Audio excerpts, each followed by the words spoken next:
Hey everybody, today we're having a clam bake with Greg at Ballistic Barbecue on the Cooking Everything Outdoors show. The Cooking Everything Outdoors show is sponsored by Camp Chef at OutdoorCooking.com and IslandGrillstone.com.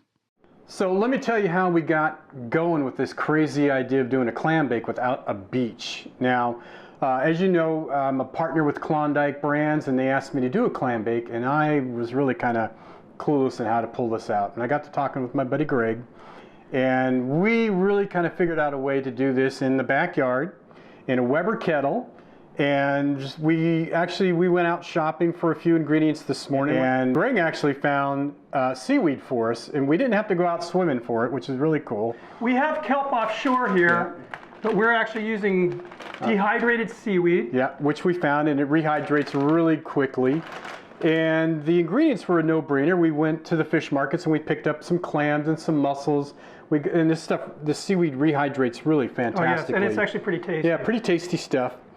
And we've got some lemons, of course, some fresh herbs, some oregano and thyme, some garlic, and Klondike rose potatoes, which are going to be a key element of this recipe. Some corn. Greg found obviously some onions, and then this was smoked kielbasa. Smoked kielbasa. And we're going to put all this together, and we're going to build it just like a traditional clam bake. And what New England clam bake wouldn't be complete without Maine lobsters, Maine lobsters. Look at these. Yeah, this is going to be an incredible feast that you're going to be part of, and we're going to show you step by step how we go through it. Right here at Greg from Ballistic Barbecue's place. Very cool. The whole idea of this video is bringing the beach home. So we have the Weber here. This is the hole in the beach. What we have is a nice bed of hot coal going on. And we're going to lay some rock down. Any size rock will work as long as it doesn't fall through the charcoal grate. Lay the rock down on top of this charcoal here, this burning charcoal. We want to get this rock nice and hot. And that is hot.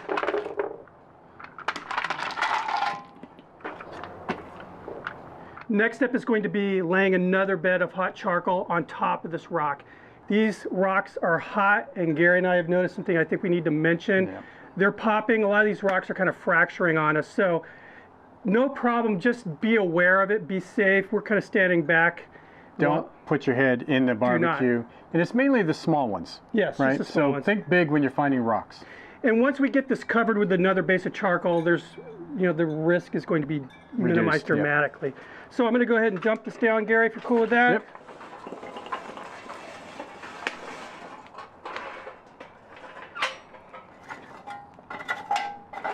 All right, so Gary went ahead and spread the charcoal evenly over the rocks. I'm going to go ahead and dump some lump charcoal on top of this burning charcoal.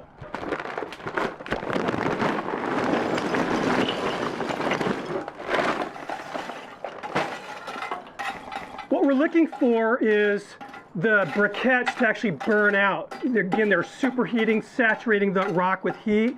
The cooking source is actually going to be the radiant heat of the rocks and also the heat from this lump charcoal, which is going to provide some really good smoky flavor. Yeah. We're going to put our seaweed directly on top of the lump charcoal, then our food, then some more seaweed. We're going to close it up and cook it. So what you want to do is preheat this. We're going to probably let it go for about 30 minutes. Let that charcoal burn down so we have a really nice hot base to work with. Okay, so now what we've done is we've layered our charcoal, we layered our rock, we layered our charcoal, then we put some lump on top. And the thought process behind that is that we want to superheat our rock up to about 400 to 450 degrees. And the ash from the regular charcoal is going to filter through and come out the bottom. And then we'll have a relatively nice layer of lump charcoal on the top. And now we're going to put a layer of our seaweed on there. That's going to be the bed for our vegetables. We're going to have a little steam bath here. Not that bad. Not bad, good. And then we just want enough of a layer on here that we are going to be able to set our food on. You smell it? Okay. Smell that brine? Oh, it's just, yeah. You can't not but love this smell. All right. So I think we're ready to get some grub on there. Just going to kind of alternate nice even amounts of veggies. Corn, onion, we have garlic, a head of garlic, we've got the Klondike rose potatoes. There's some of our sausage in there we're going to put in. It's just really, I mean, this is the type of kind of culinary alchemy I dig on. Then we're going to sprinkle our fresh herbs around, our thyme and oregano. He says herbs, I say herbs. Are you Euro? I mean, I can be. I'm willing to learn. And let's just put a couple of these. Okay. Just for some Aesthetics. flavors. There we go. Now we need to put our friends on. And I have to tell you guys, Gary and I dispatched these painlessly and humanely. Very quickly. Treat these guys with respect. Any movement you see here is just because of the heat, not because they're no longer with us.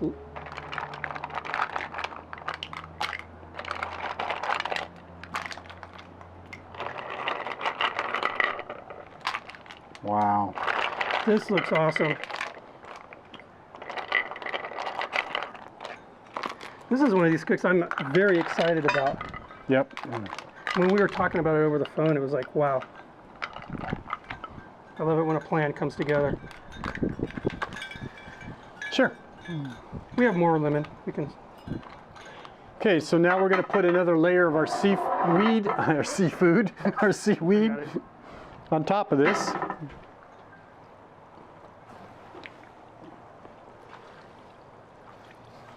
So one other thing that we're going to do is we're going to put a couple eggs on top of this. Go grab the eggs. And the reason we're going to do that is that the egg is going to cook, and when the egg is hard boiled, then we're going to know that most of our seafood, not most of, all of our seafood should be about done. That can take anywhere from 20 to 45 minutes. We'll just put those right on the top. Our sacrificial eggs. We're going to cover it up with our vents just partially opened. We want to maintain our heat as best we can around the 400 to 450 mark, and we're just going to go and I think have something to drink. All right, guys, this is smelling good and we are ready to eat. So what we did was we checked the egg for doneness. 20 minutes, it was more like a kind of a soft boiled egg. 40 minutes, it still wasn't quite there. We're at 50 minutes now, and we're pretty sure we're ready to eat. The clams are looking good. They're just starting to open, which is pretty much close to perfect.